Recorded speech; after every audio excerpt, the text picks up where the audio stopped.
사탄의 치밀한 전략에 의해서 아담과 하와는 하나님이 금하신 선악과를 따먹고 말았습니다. 그러면 아담과 하와가 선악과를 따먹고 난 이후에 어떤 일이 벌어졌을까요? 자, 오늘 본문을 보게 되면 첫째로 눈이 밝아졌다라고 말하고 있어요. 자, 우리 7절의 말씀을 함께 읽겠습니다. 다 같이요. 이에 그들이 눈이 밝아져 자기들이 벗은 줄을 알고 무화과 나무 잎을 엮고 치마로 삼았더라. 하나님이 금하신 선악을 알게 하는 나무의 열매를 먹고 난 다음에 가장 먼저 눈이 밝아졌어요. 여러분, 시력이 좋아졌다는 얘기는 아니죠. 그래서 자기들이 벗은 줄을 알고 무화과 나무 잎을 엮어서 치마로 삼았습니다. 물론 아담과 하와는 선악과를 따먹기 이전에도 옷을 입지 않고 벌거벗은 채로 살았습니다. 하지만 전혀 수치와 부끄러움을 느끼지 않았어요. 왜 그랬을까요?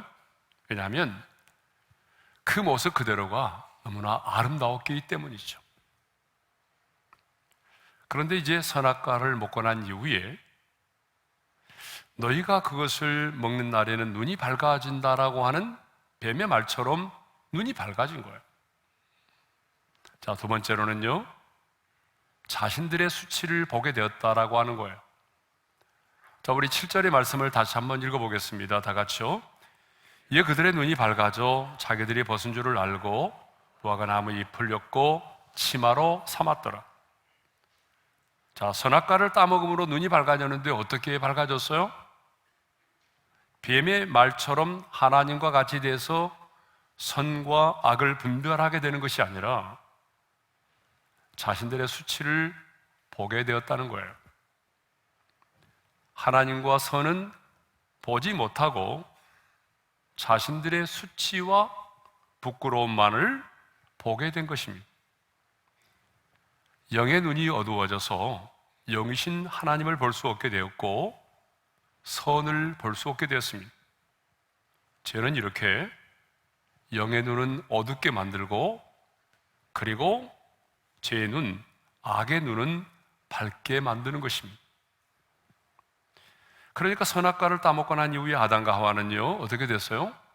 눈이 밝아져서 자신들의 죄로 인하여 찾아온 영육간의 수치와 부끄러움을 보게 된 것입니다.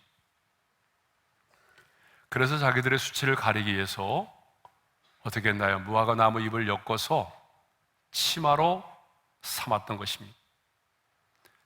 그러니까 인간이 범죄한 이후로 최초로 경험했던 감정이 뭐예요? 수치와 부끄러움이라는 감정이에요. 그러니까 수치는 죄의 결과인 것입니다. 자, 그래서 뉴스를 보게 되면 그 죄를 지은 사람들이 압송될 때 어떻게 해달라고 요구를 하죠? 자신의 얼굴을 모자나 마스크나 때로는 수건으로 가려달라고 요구를 하죠. 왜 그럴까요? 자신의 죄에 대한 수치와 부끄러움 때문입니다. 자, 그러면 죄로 인한 수치심은요, 흉악한 죄를 지은 사람들만이 가지고 있을까요? 여러분, 아닙니다.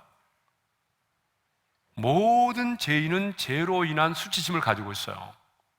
그런데 성경은 뭐라고 말합니까? 모든 사람이 죄를 범하였음에 하나님의 영광에 이르지 못하더니라고 말하죠.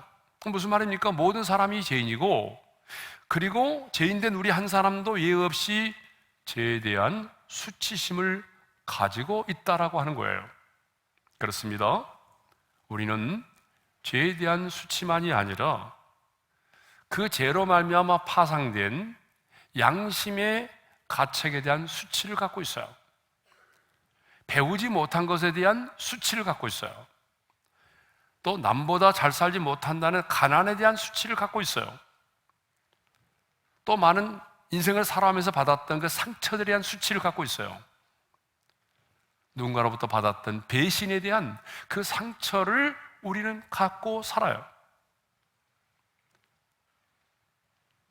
그리고 아담의 후손인 우리 모든 인간은요, 아담과 하와처럼 자신의 수치를 숨기고자 하는 감정을 갖고 있다는 거예요. 그래서 우리의 모든 수단과 방법을 동원해서 자신의 수치와 부끄러움을 어떤 형태로든지 간에 드러내는 것이 아니라 숨기고자 합니다. 때로는 자신의 수치와 부끄러움을 자신의 수고와 노력을 통해서 해결하고자 합니다. 그래서 어떤 사람은요, 명예를 얻음으로, 그리고 어떤 사람은 권세를 잡음으로, 어떤 사람은 남보다 열심히 공부를 많이 해서, 또 어떤 사람은 선을 행하고 자선을 행하면서, 어떤 사람은 부를 쌓음으로 자신의 내면의 수치와 부끄러움을 이렇게 치장을 하려고 하는 거예요. 예? 그러나 여러분 기억하십시오. 이러한 우리 인간의 노력은요, 어느 정도는 이 육적인 수치를 가려줄 수는 있어요. 그렇지만 우리의 인간의 내면의 마음속에 자리 잡고 있는 이 영적인 수치와 도덕적인 수치는요, 가려질 수가 없습니다. 무화과 나뭇잎이 아담과 하와의 수치를 가려줄 수 없었던 것처럼 우리 인간의 죄와 허물로 말미암은 우리 인간의 내면의 수치는요, 어떤 노력을 해도 우리 인간의 힘과 노력으로는 가려질 수가 없다는 거예요. 만일 죄가 그 나뭇잎으로 가려질 수 있었다고 한다면 왜 하나님은 가죽옷을 지어서 아담과 하와에게 입히셨을까요? 그 나뭇잎으로는 그들의 죄가 가려질 수 없기 때문에 하나님은 어때요? 가죽옷을 지어서 그들에게 입혀주셨던 것입니다. 그렇습니다, 여러분. 이 죄로 인한 인간의 수치는요, 그 세상의 어떤 것으로도 덮어질 수가 없습니다. 세상의 그 어떤 부와 권력과 명예와 쾌락과 아름다움으로도 죄로 인한 수치는요, 해결을 할 수가 없습니다. 이렇게 모든 죄인은 한 사람도 외에 없이 죄로 인한 수치를 가지고 있습니다. 그런데 놀랍게도 하나님은요, 출애굽한 이스라엘 백성들이 요단강을 건너서 가나안 땅에 들어와 길갈에 진을 쳤을 때에 이런 말씀을 하십니다. 내가 오늘 애굽의 수치를 너희에게서 떠나가게 하였다. 자, 여러분 여호수아 5장 9절의 말씀인데요, 큰 소리로 한번 읽겠습니다. 시작. 여호와께서 여호수아에게 이르시되 내가 오늘 애굽의 수치를 너희에게서 떠나가게 하였다 하셨으므로 그곳 이름을 오늘까지 길갈이라 하느니라. 표준 세번역에서는 이렇게 번역을 하고 있어요. 다 같이요. 너희가 이집트에서 받은 수치를 오늘 내가 없애버렸다. 자, 여기서 중요한 것은요, 오늘 내가입니다. 너희들의 힘과 노력에 의해서 이 수치가 사라진 게 아니라는 거예요. 애굽의 수치가, 너희들 안에 있는 그 수치가 너희의 힘과 노력에 의해서가 아니라 하나님 자신이 바로 오늘 내가 너희의 수치를 어떻게 했다고요? 없애버렸다는 거예요. 떠나가게 했다는 거예요. 그러니까 하나님만이 우리 안에 있는 수치를 어때요? 떠나가게 하실 수 있다는 겁니다. 하나님만이 우리 안에 있는 수치를 없애버릴 수가 있는 거죠. 그러면 애굽의 수치란 무엇을 말할까요? 430년 동안 애굽에서의 종살이를 말하죠. 여러분, 택한 백성인 이스라엘 백성들이 430년 동안 애굽에서 노예 생활을 했습니다. 여러분, 노예로서 살아가면서 종된 삶을 산다는 게 얼마나 그들에게는 자존심이 상하고 얼마나 수치스럽고 부끄러운 일입니까? 또 애굽의 수치란 애굽을 떠나 가나안 땅에 들어오기 전까지 광야에서 40년 동안 방황하면서 이방 백성들에게 받았던 그 조롱과 비웃음을 말합니다. 이스라엘 백성들은 하나님을 원망하고 불평해서 자기들의 입술의 고백대로 가나안 땅에 곧바로 들어오지 못하고 40년 동안 광야에서 헤매게 되었습니다. 그러면 여러분 40년 동안입니다. 40년 동안 광야를 헤매고 있을 때에 애굽 사람들도 그 소식을 들었을 거 아니에요. 그들이 뭐라고 비아냥거리며 조롱했겠습니까? 여러분 이렇게 조롱하지 않았겠어요? 아니 애굽을 떠난 지가 언젠데 아직도 광야에서 헤매고 있다는 거예요? 여러분 그들도 알거든요. 10일이면 들어갈 수 있는 길인데 지금도 40년 동안 광야에서 헤매고 있으니까 조롱할 만하죠. 아니 지금도 광야에서 헤매고 있다는 거예요. 40년이 내에. 차라리 애굽에 남아서 우리의 종노릇이나 할 것이지. 여러분 이렇게 비아냥거리며 조롱하지 않았겠어요? 그런데 이스라엘 백성들이 마침내 요단강을 건너서 약속의 땅 가나안에 들어왔습니다. 그리고 그 가나안 땅 길갈에서 그들은 언약의 백성으로서 할례를 받고 유월절을 지켰습니다. 왜 하나님은 약속의 땅 가나안에 들어오자마자 길갈에서 곧바로 할례를 받게 하고 유월절을 지키게 했을까요? 그것은 출애굽하게 하신, 출애굽을 해서 여기까지 인도하신 하나님의 은혜를 다시 한번 마음에 되새기고, 우리는 세상의 사람이 아닌 하나님께 속한 하나님의 사람이라고 하는 그들의 정체성을 분명히 하도록 하기 위해서입니다. 그래서 그들은 할례를 받고 유월절을 지킴으로 더 이상 우리는 이제 애굽의 종이 아니다.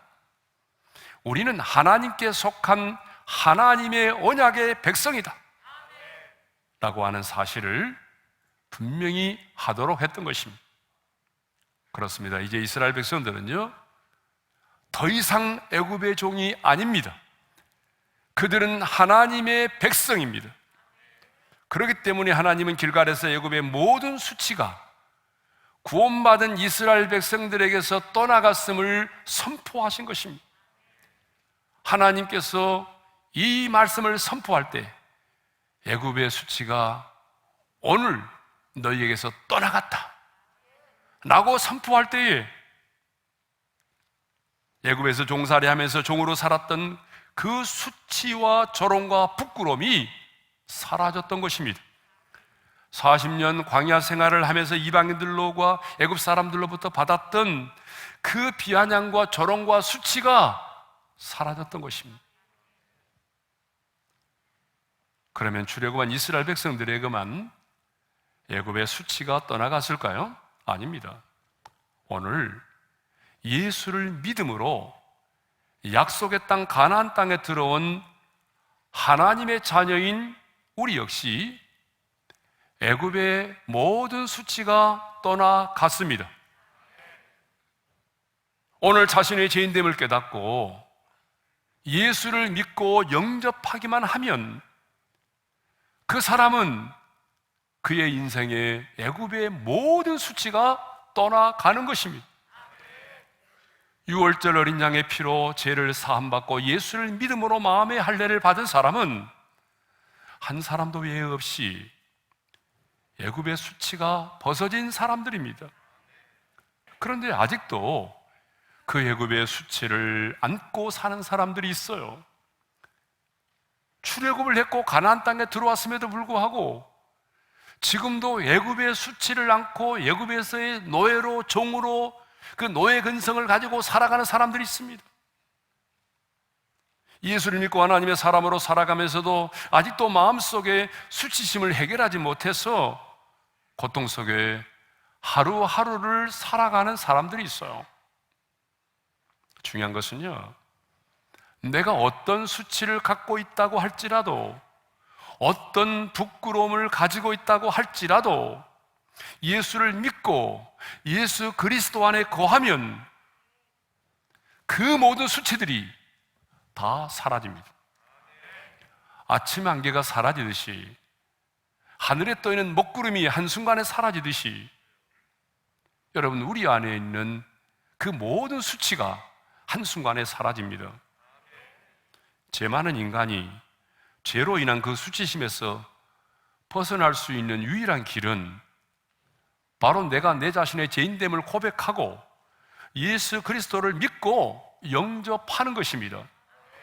그러면 왜 예수를 믿고 영접하면 내 안에 있는 그 수치가 떠나갈까요? 그것은 하나님의 아들 예수 그리스도가 2000년 전에 인간의 몸을 입고 이 땅에 오셔서 나의 죄로 인한 수치와 부끄러움을 친히 담당하셨기 때문입니다. 여러분, 우리의 죄를 담당하신 예수님은 우리의 죄만이 아니라 우리 안에 있는 그 죄의 수치와 부끄러움까지도 담당하셨어요. 여러분, 마태복음 26장 67절의 말씀을 읽겠습니다. 이에 예수의 얼굴에 침뱉으며 주먹으로 치고 어떤 사람은 손바닥으로 때리며. 여러분, 우리 예수님은요, 이 세상에 오셔서 인간 이하의 취급을 받으셨어요. 침뱉음을 당하셨다고요. 여러분, 인생을 살아가면서 누군가에게 침뱉음을 당하신 분 계세요? 한번 손 들어보세요. 나는 침뱉음을 받았다. 내 남편에게, 아니면 시아버지한테. 인생을 살아가면서 침뱉음을 당하면요, 그것은 너무너무 충격인 거예요. 수모죠. 우리 예수님은 침뱉음을 당했다. 여러분, 우리 예수님은요, 세상을 창조하신 분이에요. 전능하신 분입니다. 죄 없으신 예수님께서 이렇게 침뱉음을 당하고 주먹으로 맞으시고 손바닥으로 맞으셨어요. 그런데 거기서 끝나는 것이 아니라 벌거벗김을 당하여 십자가에 달려 죽으셨습니다. 우리는 예수님이 십자가에 달려 죽으실 때 허리로부터 내려온 천으로 가려진 모습을 생각합니다. 하지만 이런 모습은 예수님이 십자가에서 이에서 죽으실 때 있는 그대로의 모습이 아닙니다. 예수님이 십자가에 달려 죽으실 때에 벌거벗은 몸으로 달려 죽으셨어요. 여러분, 한번 생각해 보세요.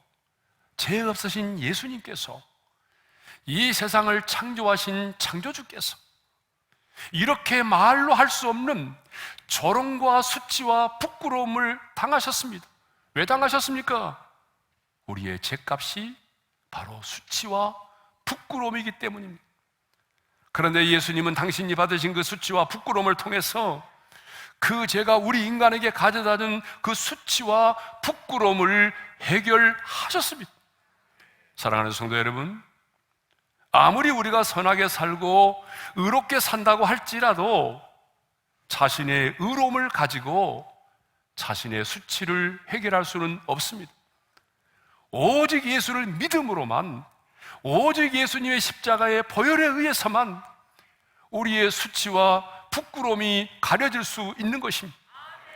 그러므로 누구든지 예수를 믿기만 하면 의롭다 하심을 얻게 되는 것이고, 수치와 부끄러움이 해결되었기 때문에 우리는 하나님의 은혜의 보좌 앞에 담대히 당당하게 나아갈 수가 있는 것이죠. 히브리서 4장 16절의 말씀을 읽겠습니다. 그러므로 우리는 긍휼하심을 받고 때를 따라 돕는 은혜를 얻기 위하여 은혜의 보좌 앞에 담대히 나아갈 것이니라. 그럼 이제 마지막으로, 왜 우리 안에 있는 모든 수치가 벗어져야 될까요? 첫 번째 이유입니다. 그래야 영적인 전쟁에서 승리할 수 있기 때문입니다. 애굽의 수치가 벗어진 자라야 가나안의 원주민을 몰아내는 영적인 전쟁을 감당할 수 있기 때문이죠. 여러분, 생각해 보십시오. 아직도 내가 죄의 종으로 살고 있고 또 끊임없이 내 안에 죄로 인한 수치심이 자리 잡고 있다고 한다면 어떻게 사탄의 끊임없는 참소를 물리칠 수가 있겠습니까? 그러므로 반드시 영적 전쟁 가운데 있는 자는 예수님께서 내 모든 수치와 부끄러움을 담당하셨으므로 내 모든 수치가 내게서 떠나갔노라, 여러분, 선포할 수 있어야 됩니다. 예수님이 내 모든 수치와 부끄러움을 담당하셨기에 내 모든 수치와 부끄러움이 내게서 떠나갔음을 확신할 수 있어야 됩니다. 그래야 사탄이 아무리 나의 상처를 가지고 나를 참소하고 나를 공격해도 우리는 이 사탄의 공격을 물리치고 은혜의 보좌 앞에 담대히 나아가고 내일을 향하여 도전할 수 있는 것이죠. 그래서 하나님은 이스라엘 백성들로 하여금 가나안 정복에 앞서 길갈에서 할례를 받고 유월절을 지키게 하심으로 애굽의 모든 수치가 떠나갔음을 선포하신 것입니다. 두 번째로는요, 가나안 땅의 풍성함을 누릴 수 있도록 하기 위해서입니다. 애굽의 수치가 벗어진 자라야 하나님이 약속하신 적과 꿀이 흐르는 땅, 그 가나안 땅에 들어가서 가나안 땅의 풍성함을 누리며 살 수 있는 거예요. 여러분, 이것은 우리에게는 어떤 말이죠? 예수를 믿음으로 모든 죄의 수치심에서 벗어난 자가 하나님 나라의 풍성함을 누릴 수 있다는 거예요. 여러분, 예수 믿음으로 하나님의 나라가 이미 우리 가운데 시작이 되지 않았습니까? 그런데 그 하나님의 나라는 뭐예요? 로마서 14장 17절을 보게 되면 사도 바울은 이렇게 말하고 있어요. 하나님의 나라는 성령 안에서 의와 평강과 희락이라고 말하고 있어요. 하나님의 나라는 먹는 것이 아니라 성령 안에서 의와 평강과 기쁨, 희락이라는 거예요. 그런데 누가 이걸 누립니까? 바로 모든 수치심에서 해방된 자가 이 하나님 나라의 이 풍성함을 누리며 산다는 것입니다. 언젠가 제가 소개한 책인데요, 존 브래드쇼라고 하는 사람이 지금 수치심의 치유라고 하는 책입니다. 저자는 이 책에서 인류 최초의 감정인 수치심에 대해서 언급하고 있어요. 물론 제가 다 그 내용은 동의하지는 않습니다. 그런데 그 책의 내용 가운데 이런 내용이 있습니다. 우리 안에 있는 이 수치심은 강박관념, 불안증과 우울증, 편집증과 분열증 현상을 일으킨다라고 말해요. 어떤 경우에는 중독에 빠지기도 하고, 어떤 경우에는 자신을 무능하게 하고, 또 무가치하게 생각해서 애로움과 허탈감과 자멸감에 빠지게 만든다는 거예요. 그러니까 우리 안에 있는 수치심을 우리가 해결하지 못하고 수치심을 품고 인생을 살다 보게 되면 이러이러한 일들이 우리 인생 가운데 일어날 수 있다라고 하는 거예요. 그렇다면 오늘 내 안에 있는 아직도 해결되지 못한 수치가 무엇입니까? 이 죄에 대한 수치입니까? 남보다 더 배우지 못함에 대한 수치입니까? 학력에 대한 수치입니까? 가난에 대한 수치입니까? 신체와 예모에 대한 수치입니까? 여러분의 수치가 어떤 것이든지 간에 중요한 것은 주님께서 여러분의 그 모든 수치를 담당하셨다는 사실입니다. 수치심은 우리 인간만이 느끼는 감정이라고 말합니다. 성경을 보게 되면 하나님의 마음에 합한 사람이었던 다윗에게도 이 간음죄와 살인죄에 대한 수치와 부끄러움이 있었습니다. 또한 블레셋 땅으로 들어가서 너무나 사울이 자기를 죽이려고 하니까 블레셋 땅으로 갔잖아요. 자신의 신분이 들통이 나서 블레셋 왕이 죽이려고 하니까 살아남기 위해서 침을 흘리고 손톱으로 벽을 빡빡빡 긁어대면서 미친 사람 흉내를 냅니다. 그래서 살아났지만 여러분, 얼마나 수치스럽고 부끄러운 일입니까? 여러분, 다윗만이 아니죠. 믿음의 조상 아브라함에게도 자기 아내를 누이라고 속이는 수치스러움이 있었습니다. 요한복음 14장을 보게 되면요, 수치심을 안고 이 세상을 살았던 한 여인이 나오죠. 바로 사마리아 여인입니다. 이 여인은 남편이 5이나 있었지만 지금 함께 동거하며 살고 있는 남자도 온전한 남편이 아닙니다. 정말 수치스러운 여인이었어요. 그러므로 늘 사람들로부터 손가락질을 받으며 살았습니다. 오죽하면 물을 길러 나올 때에 사람들을 피하여 그 뜨거운 정오에 물을 길러 나왔겠어요.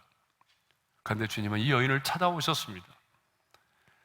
이 여인은 그 우물가에서 주님을 만났습니다. 주님을 만난 이 여인은 가장 먼저 물동이를 버려두고 동네로 뛰어들어갔습니다. 그리고 이렇게 말합니다. 아주 중요한 말입니다. 다 같이요. 내가 행한 모든 일을 내게 말한 사람을 와서 보라. 여러분 잘 보세요. 뭐라고 말합니까? 내가 행한 모든 일이라고 말하잖아요. 내가 행한 모든 일이 뭐예요? 남편을 5이나 둔 일이죠. 남편을 5이나 갈아치운 일이죠. 그것이 얼마나 수치스럽고 부끄러운 일입니까? 그런데 이제 이 여인은 내가 행한 모든 일을 내게 말한 사람을 와서 보라고 말합니다. 여러분, 이렇게 이 여인이 말한다는 것은 뭘 의미합니까? 자신의 수치스러운 과거에 대해서 나는 더 이상 부끄러워하지 않는다라고 하는 것입니다. 얼마 전까지만 해도 이 여인은요, 누가 자신의 아픈 과거의 상처를 건드릴까 봐서 사람들을 피하여 뜨거운 팔레스타인의 햇빛을 받으며 물을 들어왔던 사람이에요. 그런데 이제는 자신을 향하여 손가락질하던 사람들에게도 나아가서 담대히 말합니다. 내가 행한 모든 일을 내게 말한 사람을 와서 보라. 그는 그리스도니라. 여러분, 그 여자는 성경에 나오는 최초의 여전도사가 됐습니다.